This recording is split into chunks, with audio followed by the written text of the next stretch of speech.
2022. El día de hoy vamos a acabar de hablar de mecánica de rocas. Entonces, empecemos con los detalles. Una vez más queremos ver esta gráfica y decir, es la foto de un macizo rocoso donde vamos a hacer una obra civil. La obra civil es un túnel. Y dependiendo qué veamos, si vemos en pequeño y llegamos a la roca sin discontinuidades, le llamamos la matriz o la roca intacta, y esta tiene unas propiedades. Cuando vemos la estructura, esa estructura tiene otras propiedades, son las discontinuidades, y finalmente el macizo tiene otras. De ahí viene que hemos dividido en matriz, discontinuidades y macizo. Y si ustedes se fijan en cada caso, ¿no? Para hablar de matriz, hemos hablado de mecánico, para hablar de discontinuidades, mecánico y macizo rocoso. Hoy día vamos a hablar de lo mecánico. Y además, para entender lo mecánico, hemos tenido que hablar en matriz de lo físico, de las características de las discontinuidades y en macizo de clasificación, ¿no? Porque así hemos empezado. Estamos en macizo rocoso y en cuanto a clasificación hemos definido qué es el RQD, cómo exactamente se mide y cómo además se estima de afloramientos. Y luego hemos pasado a la clasificación de Wieniawski y hemos dicho necesitamos la resistencia a la compresión de la roca intacta, el grado de fracturación expresado en RQD, el estado de las discontinuidades espaciado, condiciones, agua, y eso hace un RMR básico y además orientación. Ese método es cuestión de asignarle puntaje viendo lo que hay en campo para cada familia, pensando además que hay relaciones lineales entre una y otra columna, ¿no? Eso es lo que hemos entendido. Y finalmente decimos para un macizo rocoso hallamos un RMR. Luego hay casos específicos de túneles y hay casos específicos de presas y hay casos específicos de taludes que llevan a corregir este RMR. Ya no es del macizo mismo, sino es de la obra, del macizo para esa obra, y vamos a ver a futuro cómo se puede utilizar. Entonces también hemos hablado de las correcciones por orientación. Hemos tenido que definir qué es alfa, beta, delta en relación a los ángulos y cómo se llega a esto de muy favorable, favorable. Y hemos dicho, empecemos con los túneles.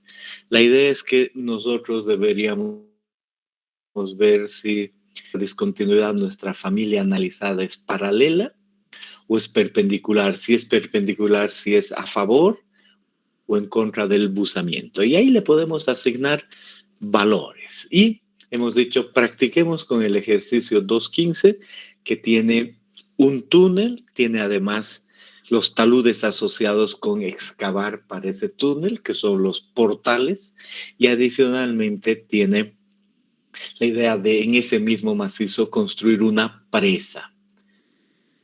Entonces, por eso dice el RMR corregido para el túnel, el talud y la presa. Y este es el ejercicio que han hecho desde el anterior lunes hasta ahora y han ido con calma a obtener los datos primero para el RMR, el RQD y a continuación esta primera clasificación para las familias diferentes utilizando la tabla adecuada y cuánto sale esto. Y hemos dicho para la familia 1 con sus propiedades 53, para la 2 50, para la 3 49. Y si ahí parásemos y tenemos que informar a alguien el RMR de ese macizo, decimos 49. Clase 3. Para ir más adelante, tenemos que mantener en mente estos valores para ver cómo influye en un túnel o en una discontinuidad en la clasificación por orientación. Y después, en ese ejercicio, hemos comparado estos valores, buzamientos, direcciones. Les he dicho una manera de hacer aquello es pensando en esto de acá en una gráfica, que es cualquiera, pueden hacerlo o no, es solo una gráfica cualquiera para entender qué es paralelo y perpendicular. Y eso es lo que han visto con calma y seguramente han llegado a lo mismo. A veces uno comete errores, pero hasta aquí, ¿tienen alguna pregunta?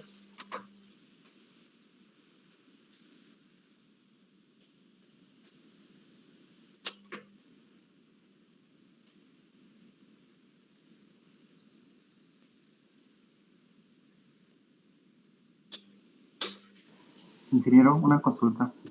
Adelante. ¿Podríamos tomar como criterio, por ejemplo, paralelo menos de 30 grados de diferencia entre el eje del talud y la familia? ¿O hay otro criterio? Buena pregunta. Y obviamente es un criterio más que todo personal, ¿no? Y uno dice, a ver, algo que no se discute en este ejercicio es lo que aparece acá, que esta de acá, la F1 con respecto al túnel, sea paralela, ¿no? Porque es una pequeña variación indiscutible. Otra cosa que no se discute aquí es que el F2 con relación a este túnel es perpendicular, ¿no? No cabe ninguna duda. Pero la F3 ya nos lleva a esa pregunta. Entonces uno mide los ángulos y, por ejemplo, entre este túnel y este F3, aquí dice, ahí hay un ángulo. ¿Cuánto es ese ángulo? ¿Me das una mano? 60. 60. Perfecto. Entonces uno dice, esos son 60 grados. Y uno toma una decisión. Esa F3 aquí, decisión mía, perpendicular. ¿Suena lógico? Sí, no es exactamente perpendicular, pero de lejos esta podría, o sea, entre perpendicular y paralela es más perpendicular que paralela, ¿verdad? Ahora se mueve un poquito más ese ángulo y llegamos aquí a los 45. Y estamos exactamente entre ambos. Y ahí viene tu pregunta. ¿Qué es eso? ¿Es perpendicular o paralelo? No, no es ninguno. Eso que quede claro, no es ni perpendicular ni paralelo. Entonces está algo entre medio. Pero el método me dice o solo perpendicular o solo paralelo. Entonces uno dice, tengo que caer en uno. ¿Qué prefiero que sea? Ahora, alguien ahí puede decir, quiero que sea siempre el más desfavorable y voy a vivir tranquilo. Puede ser una decisión. O alguien puede decir, aquí no me voy a complicar mucho, está entre ambos, pero todo lo que sea menos de 45 va a ser paralelo y más de 45 perpendicular. ¿Verdad que sí? Pero no por eso es exactamente así. Notas que hay varios criterios. Entonces, podemos pensar en utilizar ese criterio y cuando quieren comentar algo, ahí ponen, tomó esto por esto y cosas de ese estilo, el más desfavorable. O pueden decir, ese 45 me gusta, menos de 45 paralelo, más de 45 perpendicular. Pero siempre con criterio. ¿Ya respondió a tu pregunta? Sí, ingeniero. Bien.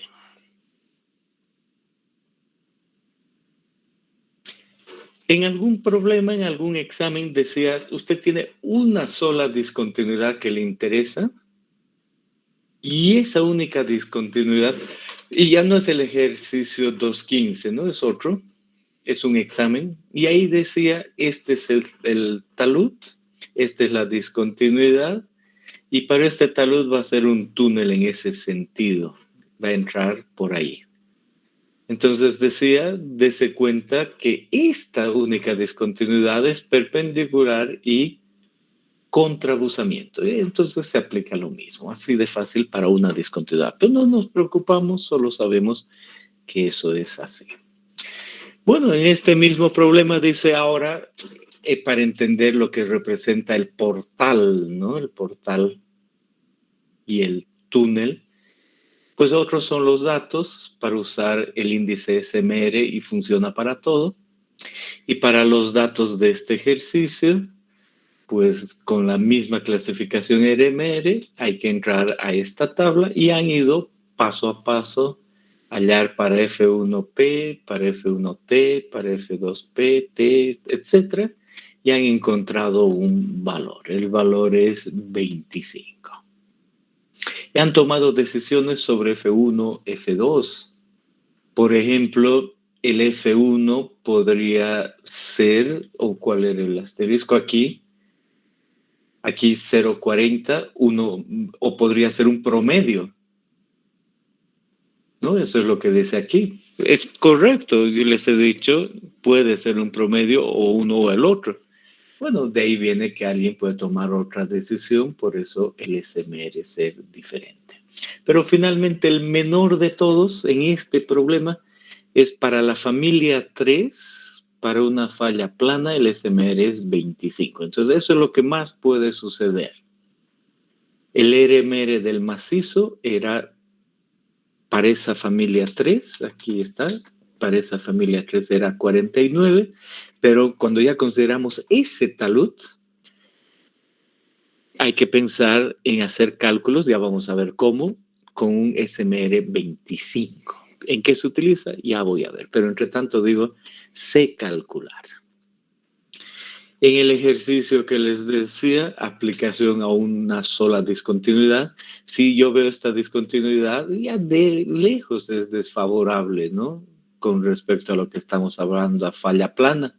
Si tengo otra discontinuidad y esa otra discontinuidad tiende a ser así. Entonces, a ojo, ni necesito hacer ningún cálculo. El hecho de que yo haga para cada uno y pruebe, está bien, pero es automático, ¿no? Queda claro si tengo que tomar decisiones en la vida que esta discontinuidad ni la voy a probar. No, esa no va a fallar ni plano ni vuelco. Es horizontal. Entonces, solo utilizo esta otra. Eso como idea general. Y la idea de probar todas está bien. Pero el SMR de este va a tender a ser realmente el mismo del macizo. En cambio, este va a bajar del macizo. ¿Cómo utilizo eso después? No importa. Pero sobre estos valores, ¿alguna pregunta?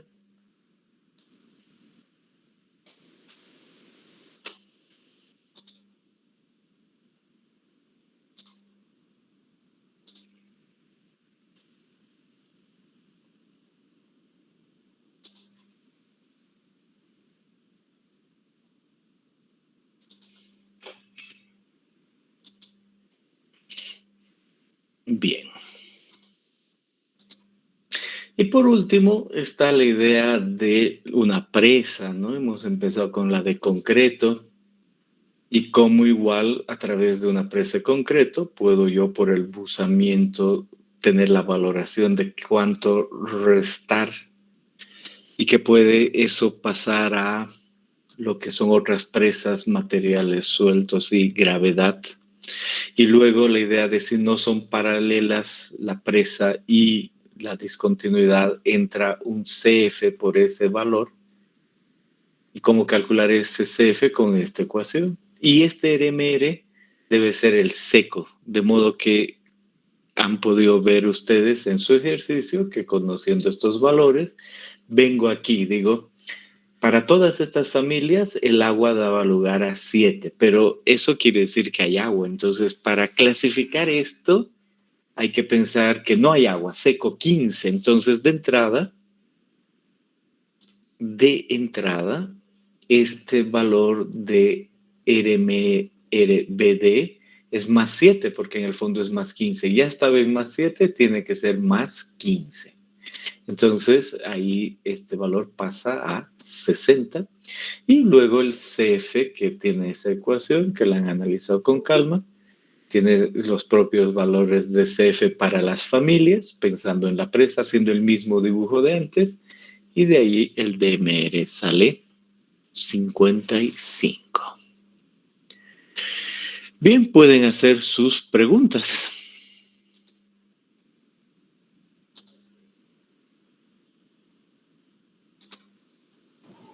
Ingeniero, una consulta. RMR seco, bueno, yo tomé el RMR que habíamos calculado y solamente le aumenté 8. Me daba 57. No.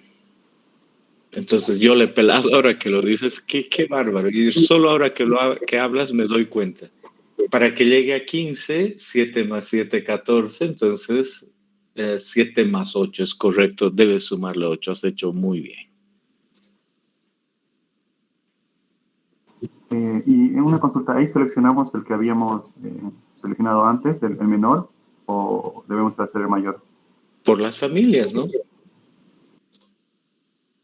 Si es que tú ves que para la familia 1 es 53, para la familia 2 es 50 y para la familia 3 es 49, cuando vayas a analizar el de la familia 1 es 53 más 8, el de la familia 2 es 50 más 8, y el de la familia 3 es 49 más 8, y estrictamente esos son los valores que deben entrar aquí, a este RMRBD. Ok, ingeniero, gracias.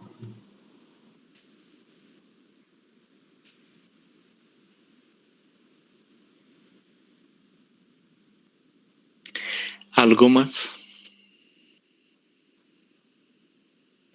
Bien, entonces ya sabemos una clasificación, las correcciones, sabemos harto, muchísimo. Veamos otra clasificación, la Q. Dice que fue propuesta por Barton, Lin y Lunde. Y ellos dicen, mire, esa clasificación es, y la vamos a pasar muy rápido, no se preocupen, vamos a darle más énfasis cuando estemos hablando de túneles, ahora solo nos interesa la idea general, ¿no? En esta idea general tenemos nosotros el valor de Q, que el resultado de la clasificación es un RQD, que sé que es, y es en porcentaje, no en decimal. El JN, que uno dice, ¿qué sería el JN? Y aquí está un índice de diaclasado. Un JR, que es un índice de rugosidad. Un JA, que es un índice de la alteración de las discontinuidades. Un JW, un coeficiente reductor por la presencia de agua. Y uno dice, hay mucho de lo que ya entiendo en una clasificación. Pero aquí hay algo más que no hay en Wieniawski, y acuérdense bien, un SRF que dice un factor de reducción de esfuerzos, un coeficiente que tiene en cuenta la influencia del estado tensional del macizo. Y uno dice, pero yo nunca he hablado de eso, y ahora salen que aunque haya un estado tensional. Sí, por eso vemos con calma y solo decimos que un túnel que se encuentra ubicado a 50 metros de la superficie tiene esfuerzos alrededor, y otro túnel que tiene en el mismo macizo ubicado a 1000 metros de profundidad tiene otros esfuerzos. En Wieniawski eso no entra en cuenta en la clasificación cuando va a considerarse el túnel, solo es el macizo. Pero en Barton dice que sí entra en cuenta. Toma en cuenta aquello. Está bien, hay que saber eso, y el resto tiene que ver con las discontinuidades del macizo. Correcto. En especial se dice que al agrupar esto, uno es el tamaño de bloques, el otro es la resistencia al corte entre bloques, y la influencia del estado tensional son los parámetros que entran aquí. Y calculando esos parámetros, uno llega a valores, y las categorías con el Q de Barton no son 5, no es clase 1, 2, 3, 4, 5, sino que hay más clases. ¿Cuántas clases? 1, 2, 4, 6, 8, 9 clases. Y con las palabras excepcionalmente mala, extremadamente mala, muy mala, mala, media, buena, muy buena, extremadamente buena y excepcionalmente buena. Son las categorías asociadas con Q, ¿no? Esa es la idea. Entonces, lo único que hay que hacer es usar tablas, ir a campo, determinar parámetros, siguiente capítulo para determinar esos parámetros, y a continuación llega uno Q y tiene una clasificación. Esas tablas son simples, ¿no? O sea, miren, por ejemplo, dice el RQD, no se olvide poner en porcentaje. Si ahí le ha salido 70%, está en esta categoría, pone 70 directo, y es la calidad media. Luego dice el índice de diaclasado, el JN que hemos hablado, no voy a volver atrás, solo es una idea general. Por ejemplo, dice, si tiene 3 familias de diaclasas, 3 familias, entonces su JN es 9. Si su roca está triturada o terrosa, 20. Si solo es una familia o es roca masiva, ahí están otros valores. Entonces uno dice, creo que no es tan difícil, igual que en el otro sistema, hallar el RQD, el JN, sus especificaciones que ahora no hay que saber para nada de memoria, solo la idea. En intersecciones de túneles se utiliza la expresión 3JN, o sea, una vez calculó JN, pero tengo una intersección y quiero clasificar y luego hallar sostenimiento con eso, 3JN. En bocas de túneles, en estos portales al entrar, 2JN. Está bien, no hay que saber de memoria, solo entender que la clasificación tiene sus propias características, sus propios valores, ¿no? Ese es el fondo. Excelente. Y ahí aparece el JR, y ahí es la rugosidad. ¿Y en qué sentido? ¿Qué hay que llegar a saber del macizo? Si son diaclasas discontinuas, onduladas lisas, planas rugosas e irregulares, planas lisas, tiene que ver con la clasificación. Si además hay relleno, no hay relleno, y ahí aparecen. Ahora no nos preocupamos por eso, ¿no? Y luego la alteración. Por ejemplo, dice contacto entre los planos de discontinuidad, no hay minerales de relleno. O contacto entre los planos de discontinuidad ante un desplazamiento cortante, minerales de relleno en pequeños espesores, no se produce contacto, rellenos de mineral de gran espesor. Entonces ahí entra la idea de la resistencia al corte, ¿no? Pero de esta manera, dice simplemente si usted tiene una discontinuidad cerrada, dura, sin reblandecimientos, impermeable de cuarzo, tome CJ. Pero si por otro lado tiene zonas o bandas de roca desintegrada triturada y arcillas, entonces el JA está en otro orden, 6.8, ¿no? Y con el FIERE que hemos visto antes, en ese orden, entonces el JA es ese. Ese es el fondo, no hay nada más en detalle. El día de hoy no es que hay que enfatizar más, ¿no? Entonces, esa es la idea. Bien, y continúa Barton y nos dice, ahora sabe que tiene que ver la presencia de agua. Vea que afluencia hay. Por ejemplo, excavaciones secas o pequeñas afluencias, toma el JW1. Y si no, si es que está en el otro extremo, afluencia extremadamente alta o presión elevada de carácter persistente, tome ese otro valor. Ahí está. Listo, no nos preocupamos mucho.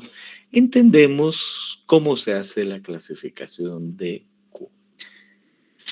Y después, además, en condiciones tensionales de la roca, eso que hablamos, dice, piensa en una categoría A, zonas débiles intersectan a la excavación. Piense en una categoría B, rocas competentes, problemas tensionales en las rocas. O una categoría C, rocas deformables. Un poquito más de lo que ya sabemos. Entonces, conviene saber esfuerzos antes de entrar en más detalle. Pero igual, en base a la clasificación, el SRF termina siendo tanto y en esa ecuación se obtiene el valor de Q. Esa es la idea de la clasificación. Nada difícil, ¿no? Bien. Hay otro detalle, pero ese no nos preocupamos ahora, no debería estar aquí, está con los túneles. Entonces, esa es la clasificación de Barton. ¿Desean hacer alguna pregunta? En la salvedad de que queríamos verla rápida, de qué depende, ya tener una idea de que la mayor diferencia entre uno y otro es el estado tensional, que no tienen por qué tener correlación entre uno y el otro valor, porque uno depende de una y otra cosa.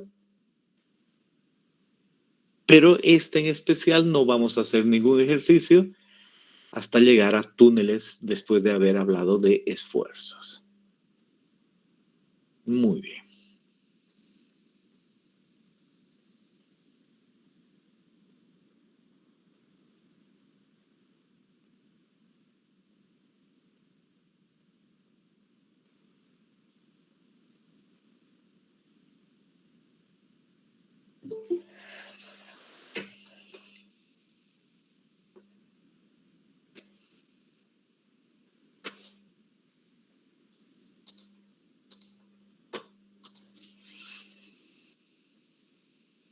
Quizá un pequeño detalle, todos sabemos que ha habido una inscripción nuevamente, hoy es jueves, por ayer martes y miércoles, y aquí varios alumnos vienen, varios se van, y voy a ver eso, han dicho que van a migrar hoy al sistema, quizá ya lo han hecho, pero como estoy dando clases no he visto nada, entonces hasta mañana va a haber nuevos alumnos y una nueva lista, pero ya es la definitiva.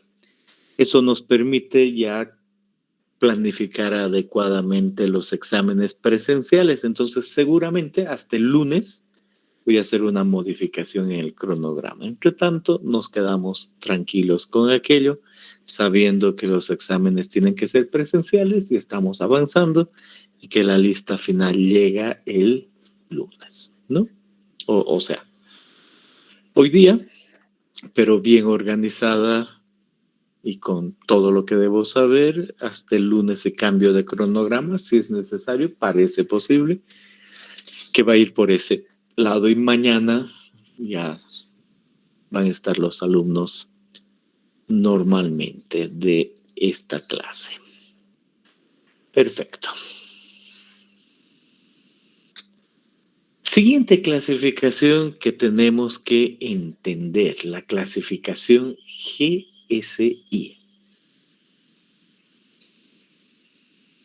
Detrás de esta clasificación, Hooke. Y Hooke dice, mire, usted vea por un lado la estructura del macizo rocoso.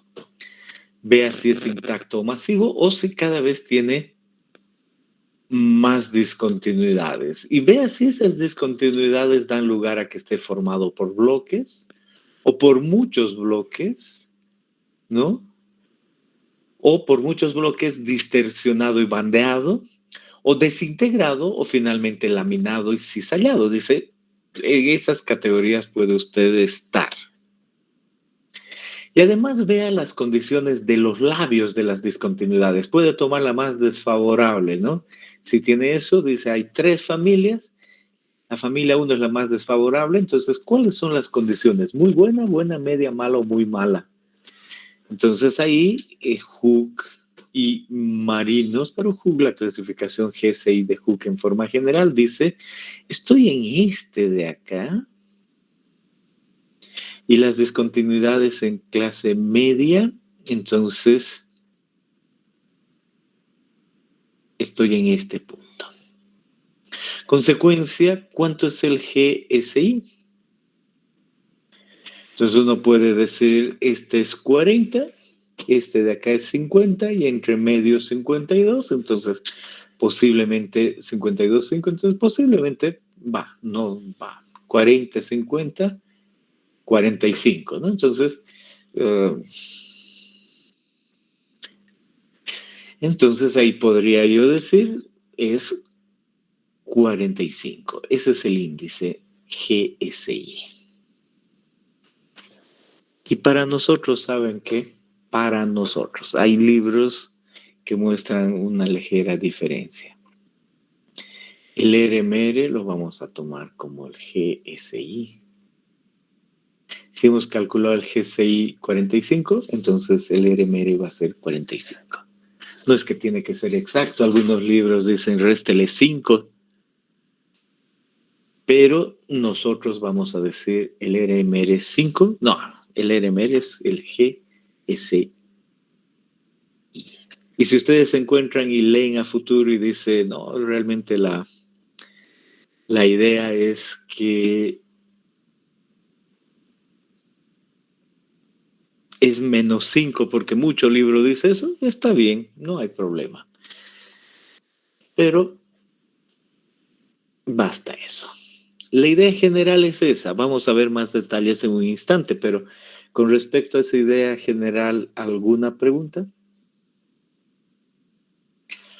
Algo más, me estoy olvidando mencionar. Aquí abajo dice, cuando es media, media cuando las superficies son lisas y moderadamente meteorizadas y alteradas. Cuando es muy buena, cuando las superficies son muy rugosas y sanas. Y cuando es muy mala, cuando las superficies con espejo de falla altamente meteorizadas con recubrimientos rellenos de arcillas blandas.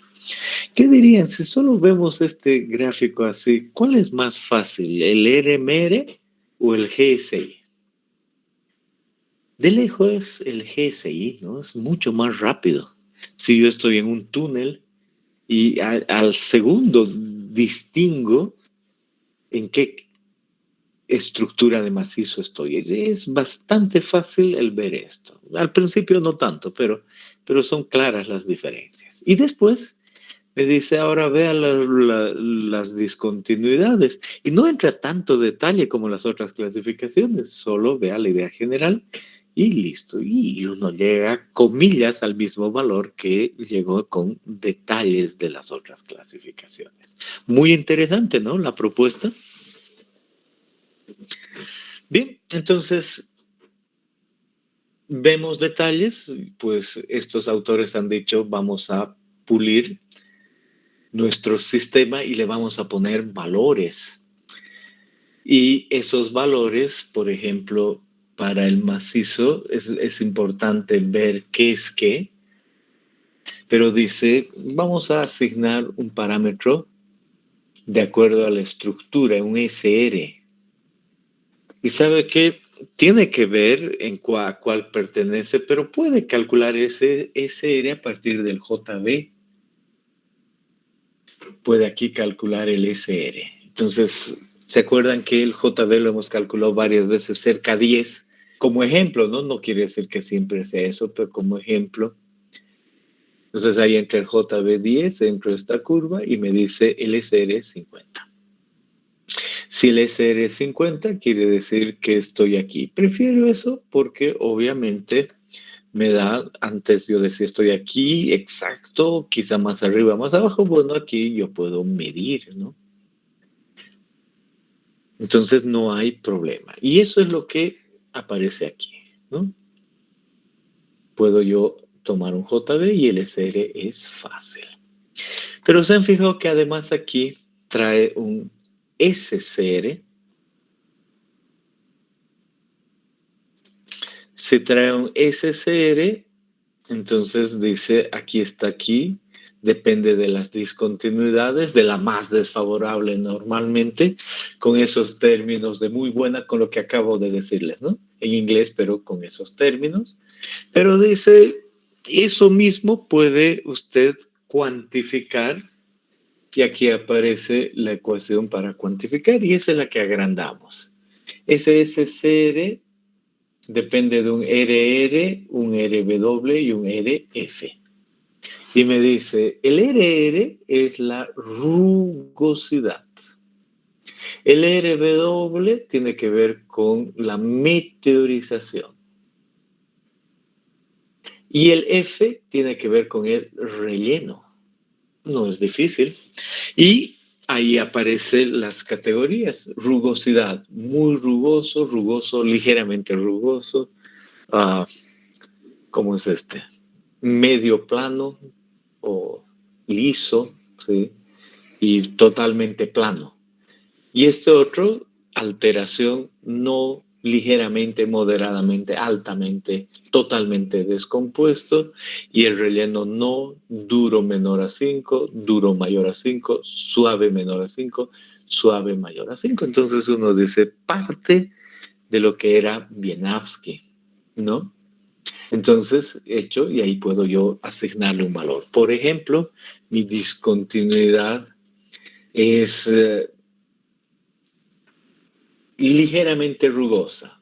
En el siguiente capítulo vamos a ver cómo llego a esa clasificación. Y además no está alterada. Y además no tiene relleno. Entonces el SCR CR es 6 más 6 más 3. 12 más 3, 15. 15. Y ese es el valor que debe entrar aquí, ¿no? Entonces, encuentro con un 50 y con el ejemplo que les he dado, ahora un 15.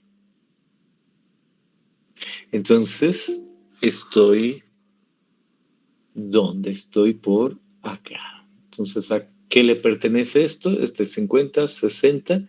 Entonces, el GSI de ese macizo rocoso es 55. En mi mente, inmediatamente, el RMR igual a 55. Clase 3 de Wieniawski. Excelente. Listo. Método fácil, tranquilo. ¿Han entendido?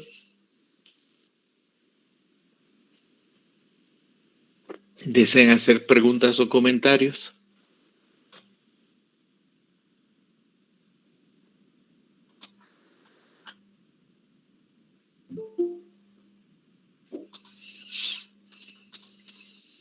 Bien. Por supuesto, algunas personas han construido un túnel y tienen valores de RMR, otras personas han construido otro túnel, tienen valores de Q.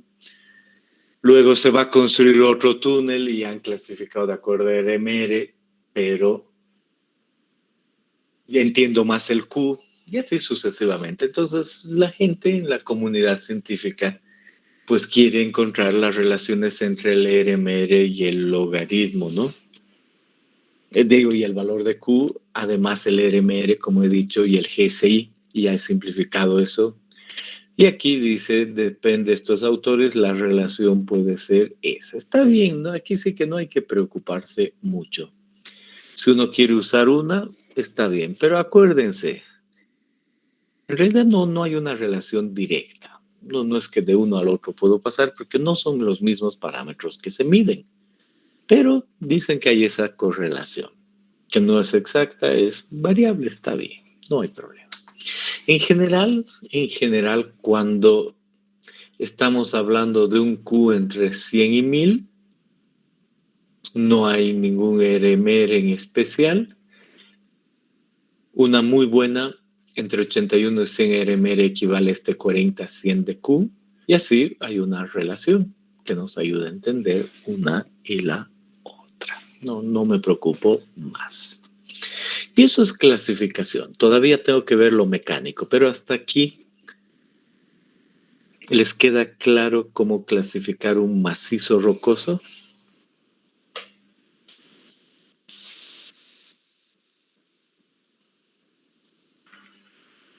Bien, vámonos a lo mecánico.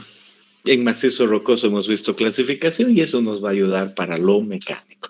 Estos macizos ahora han sido muy bien caracterizados y ahora tienen una cierta resistencia y esa resistencia va a tener que ver con lo intacto, va a tener que ver con la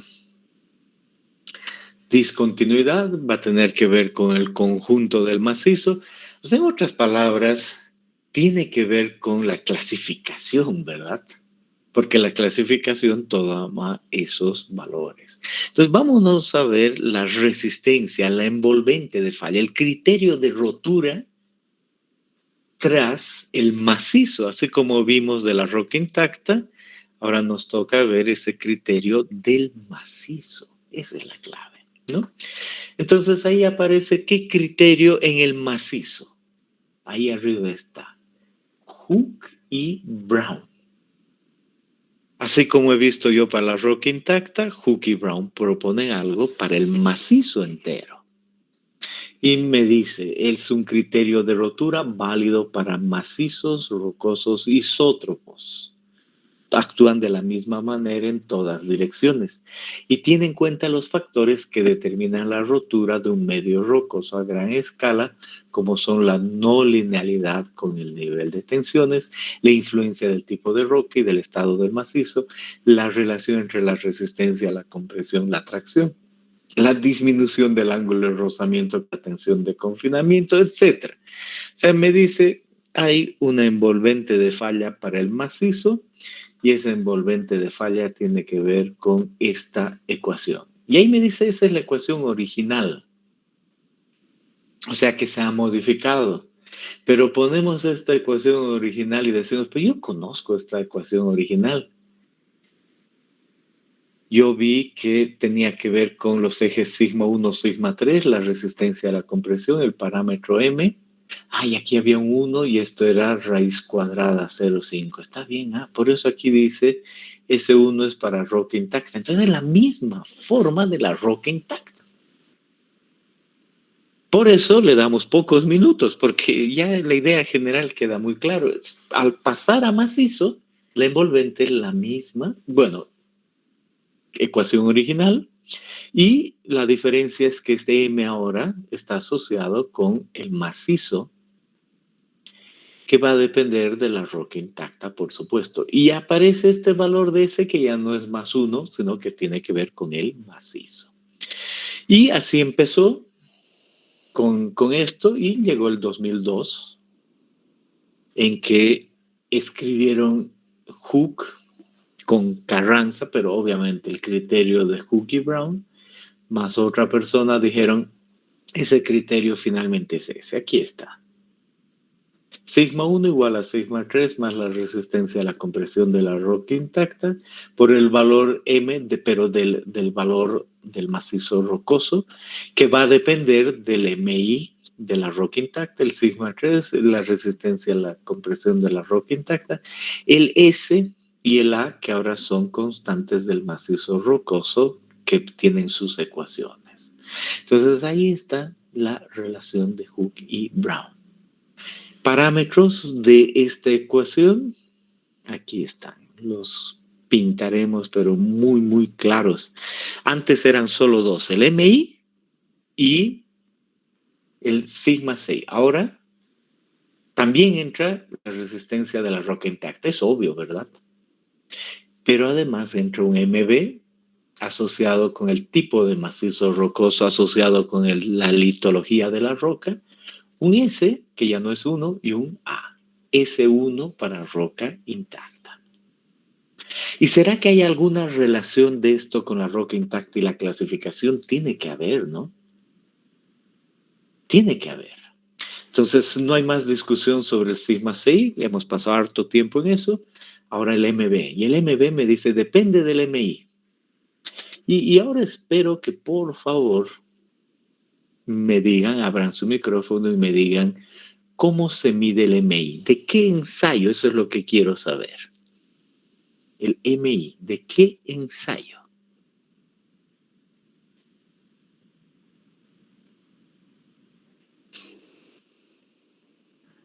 El ensayo triaxial. Del triaxial. Si no consigo un triaxial, puedo usar unas tablas y asociar con el tipo de roca, pero ahí ya tengo medido eso en la roca intacta.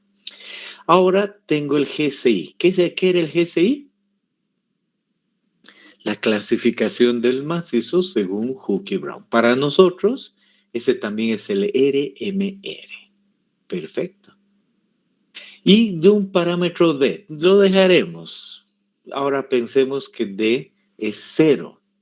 ¿Ok? Y después, en unas pocas diapositivas, le vamos a cambiar el valor de D. Entonces, si tengo la clasificación, tengo el valor de MI, tengo el valor de MB, asociado con el tipo de roca y asociado con el GCI. Imaginémonos que nuestra roca nos ha dado un MI de 9, eso condiciona el tipo de roca. Acabo de decir, no lo considero, 0, ya voy a ver cuándo. Y el GCI nos ha salido 55. Entonces, ¿cuánto va a ser el MB? ¿Me pueden decir? Agarren su calculadora.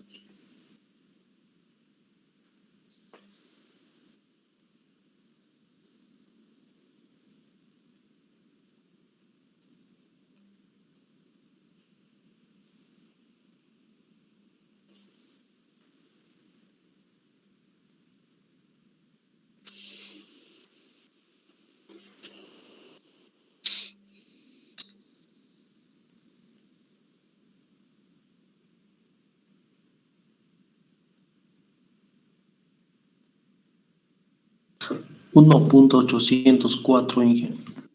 1.804. No Sí, sabemos, Inge. no sabemos si vamos a necesitar tanto decimal, nada, pero sabemos que ese es el MB. Queda claro. ¿Alguien más ha sacado ese resultado? Sí, Inge. Sí, Inge, sale eso. Bien, entonces es un parámetro, entonces estoy tranquilo, entiendo la relación, la envolvente. Luego hay otro valor S. S me dice, tiene que ver con lo que está aquí. Es el mismo macizo, entonces esto es 55, en este momento eso es 0. Entonces, ¿cuánto sale S en este caso?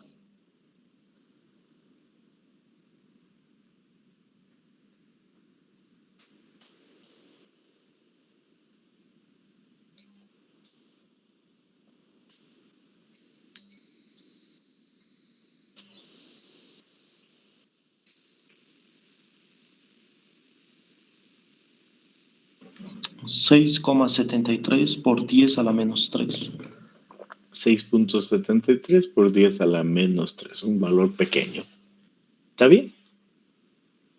¿Y el valor de A cuánto saldría? Aquí otra vez está entre el macizo 55.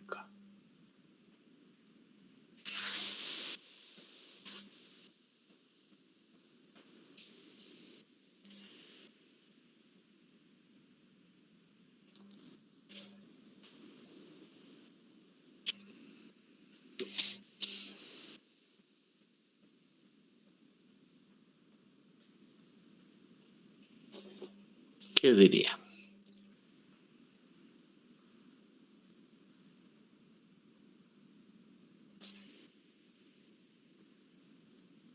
$0,504, Inge. 0.504, que es lógico que de alguna manera se parezca al 0,5 original, pero varíe. Perfecto. Está muy bien. Entonces, esa es la relación. Acabamos de hallar la envolvente de falla. ¿Qué necesitamos? Necesitamos la resistencia a la compresión, la clasificación que involucra más cosas y adicionalmente, nada más. Y ya he obtenido esa envolvente de falla. Eso queda muy, muy claro. Bien, entonces no hay que complicarse. Aquí nos dice, mire, este valor de D es un factor que depende sobre todo del grado de alteración al que ha sido sometido el macizo rocoso por los efectos de las voladuras o por la relajación de esfuerzos. Varía desde 0 para macizos rocosos in situ inalterados hasta 1 para macizos rocosos muy alterados. ¿Qué quiere decir eso? Al final vamos a ver esos valores, pero ¿qué quiere decir? Quiere decir que si nosotros tenemos un macizo y igual a los que hemos analizado en el ejemplo anterior y el RMR sale 49 por decir algo, ese es un macizo que tiene además unas propiedades mecánicas. Y así como el macizo está, he medido sus propiedades y encuentro la envolvente para ese macizo D igual a 0. Pero si en ese macizo yo le hago un talud, y agarro y vuelo, meto dinamita, meto anfo y vuela el macizo y construyo el talud. ¿Es correcto? Voy a hacer una presa en ese macizo. Pregunta, una vez que volado el macizo es el mismo y ahora queda ahí expuesto una parte, tiene las mismas propiedades, tiene la misma envolvente, depende de cuán bien he volado ese macizo. Eso es lo que dice D. Si he volado bien y la roca anterior es la misma después de la voladura, póngale 0 ahí y tiene el envolvente. Entonces, si no he volado bien, un desastre, diremos de esa manera, entonces D se vuelve 1. Entonces cambia su envolvente. Ha arruinado su roca por volar mal. Otra es la envolvente. Ese es el valor de D. ¿De acuerdo? Entonces ya vamos entendiendo nuestra envolvente, vamos entendiendo los parámetros y decimos, creo que esto es muy fácil, no involucra mucho, sí debo visualizar bien, pero es muy fácil. Entonces, en ese envolvente ahora jugamos con lo que jugábamos antes en Rock Intacta. Y decimos, si yo pongo sigma 3 igual a 0, si pongo sigma 3 igual a 0, ¿qué quiere decir? Con sigma 3 igual a 0, yo entiendo que estoy hablando solo de la resistencia a la compresión uniaxial. Entonces, de esta misma ecuación, despejo la resistencia con este 0. Estoy hallando el 1, pero es uniaxial. Pero ahora es del macizo. Y al hacer esa operación, poniendo sigma 3, 0, me dice, entonces la resistencia a la compresión del macizo es la resistencia a la compresión de la roca intacta por S a la A. Digo, muy interesante. ¿Cómo he podido pasar mecánicamente de uno al otro? Y no es que yo voy a agarrar ahora toneladas de toneladas encima para comprimir un macizo. No puedo. Lo que tengo que hacer es comprimir una roca intacta y con estos parámetros asociados con la clasificación, y si estoy haciendo una obra y la estoy manteniendo, tengo la resistencia a la compresión. Y puedo hablar lo mismo de la tracción, ¿sí? Es cuestión de usar esa misma ecuación y ahí aparece la resistencia a la tracción asociada con ese macizo rocoso. ¿Les ha quedado claro qué quiere decir este envolvente del macizo? Y ahora, ¿qué sé del macizo? Sé todo, ¿no? Porque sé aquello. Sé la clasificación y algunos parámetros adicionales. Muy bien. Esa es básicamente la idea. Y aquí voy a traer una gráfica que la tengo más adelante, pero déjenme un segundo a traerla aquí sin necesidad de moverse mucho.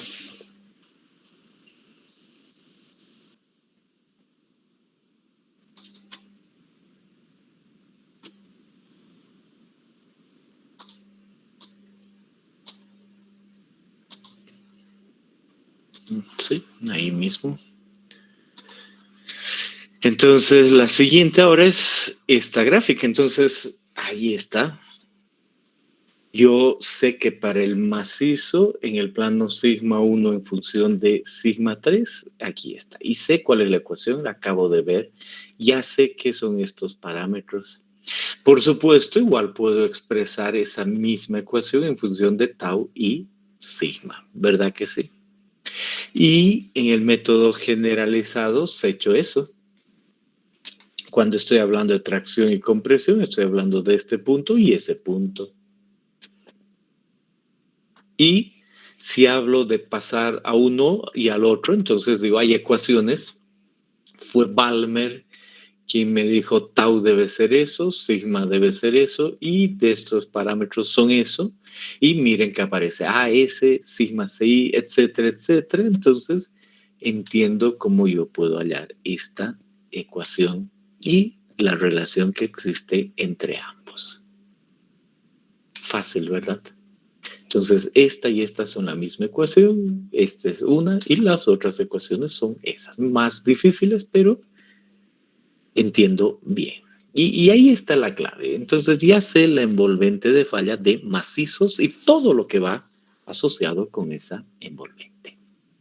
Pueden hacer sus preguntas.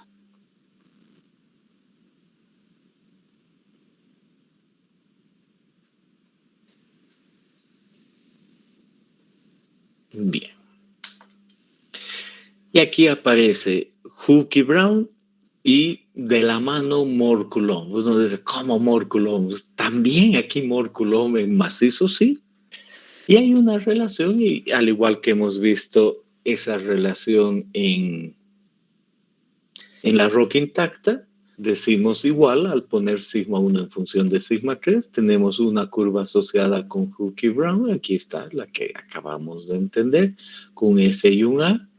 Y asociado también un criterio de Moore Coulomb, y el criterio de Moore Coulomb asociado con 6 phi, igual que antes. Y esa relación para específicamente un sigma 3 máximo, ¿no? Aquí dice, hay un sigma 3 máximo, o sea, establecemos este último valor y ahí encontramos que ambos envolventes existen, tienen sus propias ecuaciones, y ya están los que le hemos demostrado, mórculo sigma 1 en función de sigma 3, en función de C y de phi, ¿no? Ahí está, mórculo. Hay relación entre ambos y puedo yo hallar C y phi con estos valores parámetros M y S, sí, aquí están las ecuaciones. Uno dice, ¿tengo que saber eso en memoria o va a entrar en el formulario? No, no se preocupe, pero sí entiendo que hay una relación entre lo que es el macizo rocoso, esos parámetros, y poder hallar C y phi, pero ese C y phi, el momento en que este sea conocido, un sigma 3 máximo. Para un sigma 3 máximo, comparado con este y dando ciertos valores, el valor de C y phi corresponde a una recta que está aquí. Y con ese C y phi tengo sigma 1 y sigma 3. Ese es el criterio de Moore-Coulomb ¿para qué? Para macizos rocosos, ¿no? Y ahí dice, el tau expresado en función de esto es esta otra. No hay ningún problema. Más los parámetros que yo estoy hallando, no me hago lío. Aquí que había, me olvidó por qué puse esto, no importa.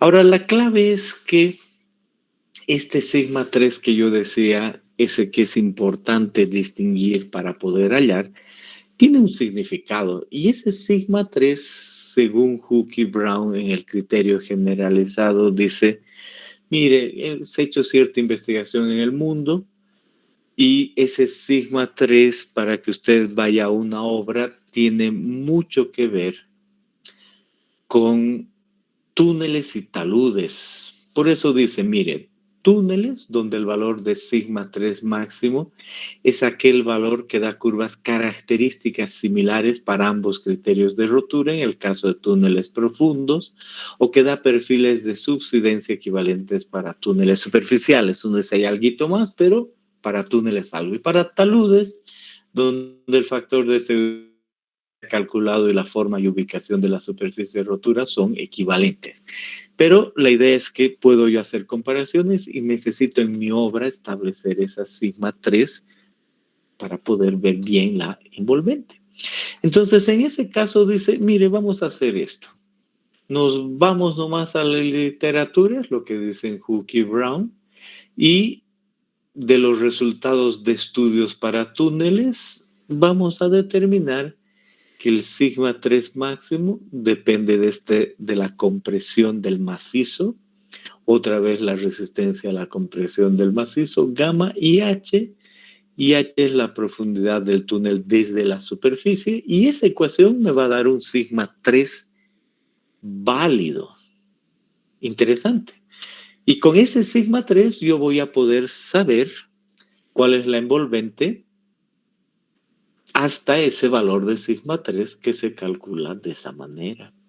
Y si no tenemos un túnel y más bien tenemos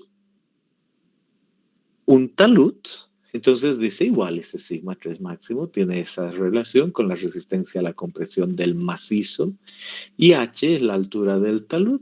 Listo. Y ahí se tiene ese sigma 3. Entonces, cuando vuelvo yo, no volveré, simplemente le añado aquí, denme un segundo.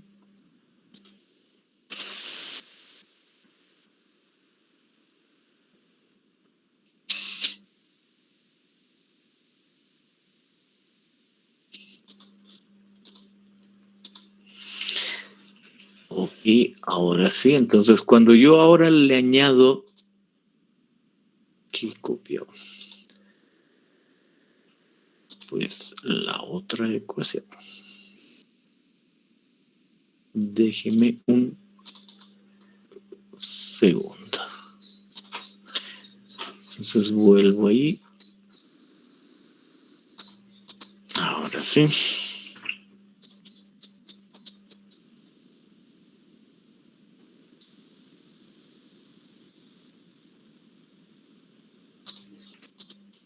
Esta es la que les quería mostrar. Entonces, cuando yo veo esta relación, entiendo que tengo ese envolvente con esta ecuación, Hookie Brown, del macizo, pero Morculum también está ahí y sé que esos valores de C y Phi me dan esa relación y esa relación para un sigma 3 máximo que depende de la obra que estén manejando. Si solo veo Hookie Brown, estoy viendo esto. Esto es lo que les digo. Sus preguntas.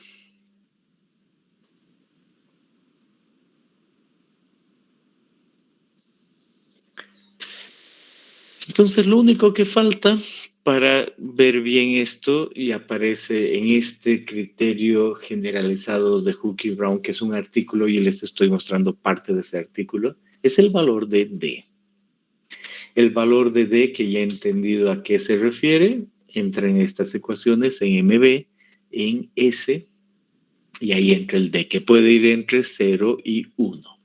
Y tiene que ver con la alteración. Entonces, las gráficas que aparecen en este artículo propuestas por Hookie Brown son estas. Dice, mire, usted tiene un macizo rocoso. Y antes de hacer un túnel, antes de hacer el túnel, ha hecho la exploración de este macizo, ha obtenido MR y a partir de aquello ha hecho toda su clasificación y quería la envolvente de los parámetros de ese macizo. Sabe cuál es la tracción, la compresión, sabe todo. Entonces, en ese momento, el valor de D es igual a 0. Pero después ha excavado, y aquí dice, ha hecho una excavación de ese estilo. Mire las paredes, ha hecho una excelente calidad de voladura controlada o excavación con tunelador, un topo, con resultados de alteración mínima del macizo rocoso confinado circundante al túnel. Entonces, ahora que está con el túnel, ¿cuál es su envolvente? ¿Es la misma? Respuesta sí, porque D es 0. El valor sugerido ahora es D 0. Bien, lo mismo en otros casos. Dice ahora, mire este otro túnel, ahora he hecho una excavación mecánica o manual en macizos rocosos de mala calidad, sin voladuras, con una alteración mínima en el macizo, siga tomando de 0, la envolvente va a ser la misma. ¿Para qué sirve? Ya vamos a ver después, pero la envolvente, las propiedades mecánicas son las mismas, D igual a 0. Pero cuando aparezcan problemas de deformación en el piso durante el avance, la alteración puede ser severa, a menos que se coloque una contrabóveda temporal, aquí dice ponga algo más, tal como se muestra en esta fotografía. Entonces, ahí hay ciertos problemas. D ya está alterado, ya no va a ser lo mismo, D igual a 0,5. El día de hoy no tienen que ustedes decir, ¿dónde estoy? No, tienen que primero saber túneles y les va a ser fácil distinguir esto. Aquí quedamos tranquilos con eso. Y dice lo mismo en este otro túnel donde hay voladura de muy mala calidad, en túnel en roca competente. Uno mira las paredes y eso es de mala calidad. Tome D08. Y lo mismo para un talud. Si usted ha podido volar, como dice aquí, pequeñas voladuras en taludes de ingeniería civil dan lugar a pequeños daños. Entonces, buena voladura de 0,7. Pero vuela todo, mire, está volado bien. Luego, otro día, otra persona utiliza lo mismo y vuela así, deja la roca así. Cambia, ¿no? D igual a 1 para voladura pobre. Ahora uno dice, yo creo que no sabría esto y esto. Sí, requiere experiencia, pero ahora octavo semestre nos basta entender que D cambia. Por lo tanto, cuando no había mi intervención, había una envolvente de falla del macizo. Después de mi intervención, cambia la envolvente de falla. Pero lo ideal es que no la cambie, ¿no? Estoy disminuyendo las propiedades mecánicas. Y la tabla que presenta Hookie Brown es después la misma. Dice, entonces, en este otro caso, los taludes en grandes minas sufren alteraciones significativas. En minas pongan D igual a 1. Pero en algunas rocas blandas va a ser excavación mecánica. ¿Qué es excavación mecánica? Sí, no va a volar sino que eso es excavación mecánica en un talud, entonces ponga D07. No hay que saber de memoria, solo saber que dependiendo mi trabajo, lo que estoy haciendo, la envolvente va a ser diferente. ¿Clarísimo? Preguntas.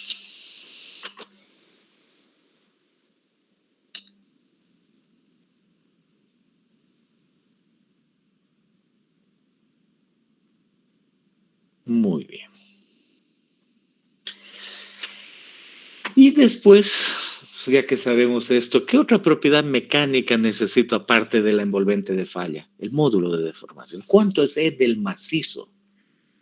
Y ahí aparecen varios criterios. En el criterio de Hook y Brown dice el módulo de deformación en estas unidades, no megas, sino gigapascales, dice 1 menos D medios. Ya entendí que era D.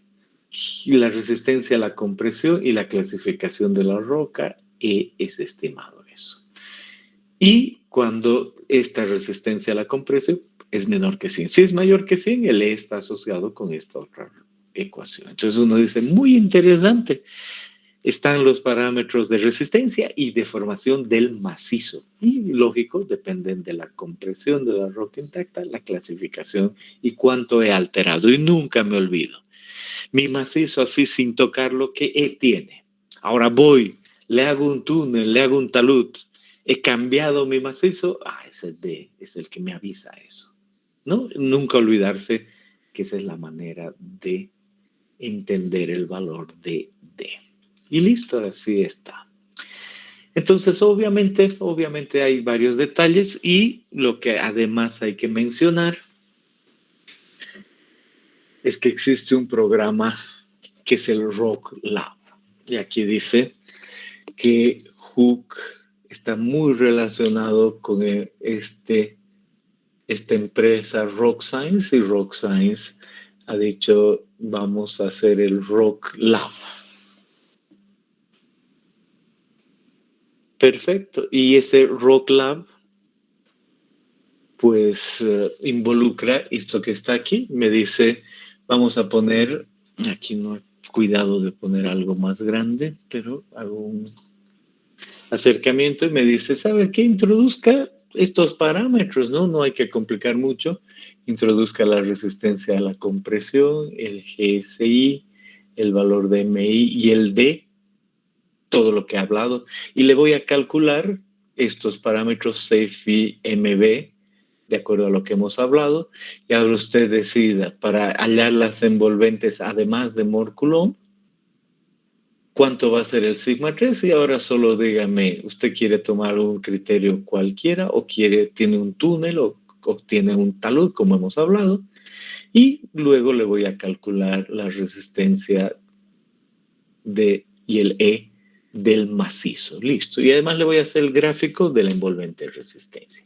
O sea, todo lo que hemos visto aparece en esto. Y además les voy a subir, además de este programa mismo, les voy a subir una dirección de página en la que alguna persona, aparte del programa Rock Lab, pero es una página web, no descarga, en la que hace los mismos cálculos. No hay problema. Es cuestión de usar esas ecuaciones grandes y listo. Entonces, si yo quiero hallar los parámetros de resistencia o los parámetros de deformación, Hook y Brown o Mohr Coulomb de un macizo, corro este programita. Esa es la idea. Corro a ese programa. ¿Fácil? Sí, realmente fácil. Preguntas hasta acá.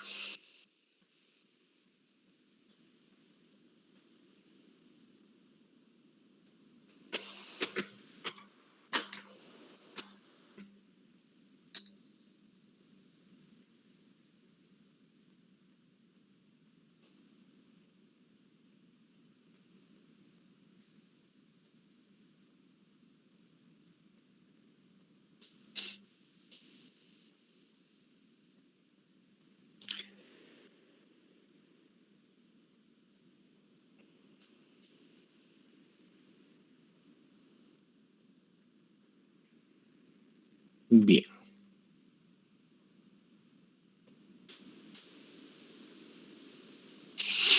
Por supuesto, hay detalles en ese qué criterios están detrás. Y se mire, hay una de planos, dura a través de la matriz y condiciona la resistencia. Pero ese túneles, vamos a eso, solo digamos, eso no es de ahora.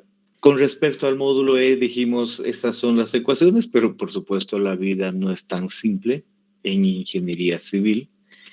Pues con el tiempo, estos mismos autores han dicho, mejor estas otras ecuaciones, las han mejorado, ¿no? Y ahora ya no es Hooke y Brown, es Hooke y este otro autor. Entonces han pulido la ecuación, está bien que pulan lo que quieren y otros autores han dicho otras cosas, nosotros tranquilos, simplemente vemos y ahí aparecen otros autores o otras correlaciones, no me detengo en eso, cosas. Aquí está Bienavsky, aquí está Fim y Pereira, y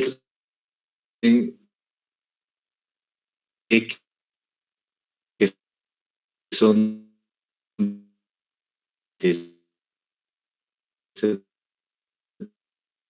de a jugar decisiones de otro, una ecuación, evidentemente. Lo que sigue en este siguiente y con unos parámetros simples de examen, ejercicios después, y ahí aparece lo que les dije, ignoren en los ejercicios anteriores. Peso unitario, la roca, y hay un RMR, cómo se relaciona con gamma del macizo. Aquí está la ecuación. Y si puedo yo hacer el cálculo de la roca intacta, con el RMR puedo hacer el cálculo del gamma del macizo. 1. 2, ¿qué otra cosa me interesa saber? Si además yo tengo una triaxial en la roca intacta, puedo saber los parámetros MI, sigma I de la roca intacta, ¿no? Y si yo sé los parámetros de la roca intacta, inmediatamente sé la ecuación para el macizo. Y si el examen me dice, yo quiero saber la resistencia a la compresión del macizo, a la compresión uniaxial, le pongo el sigma 3,0 y con los parámetros normales para esta ecuación del macizo y la clasificación, entonces encuentro la resistencia a la compresión del macizo o la de tracción, no importa. Es así de simple, ¿no? Solo usar esas ecuaciones. Y si además quiero yo saber para ese macizo el valor de E, utilizo alguna de esas ecuaciones y tengo el valor del macizo rocoso. Facilísimo. Pero normalmente los datos son más complicados, entonces utilizo el programa, ¿no? Entonces les voy a subir, no se olviden, el ejercicio para aquello. Pero ahí estamos listos, eso es mecánica de rocas. Pueden hacer sus preguntas.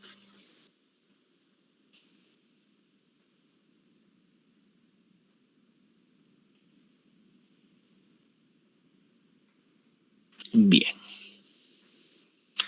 Ahí quedamos. Los veo mañana.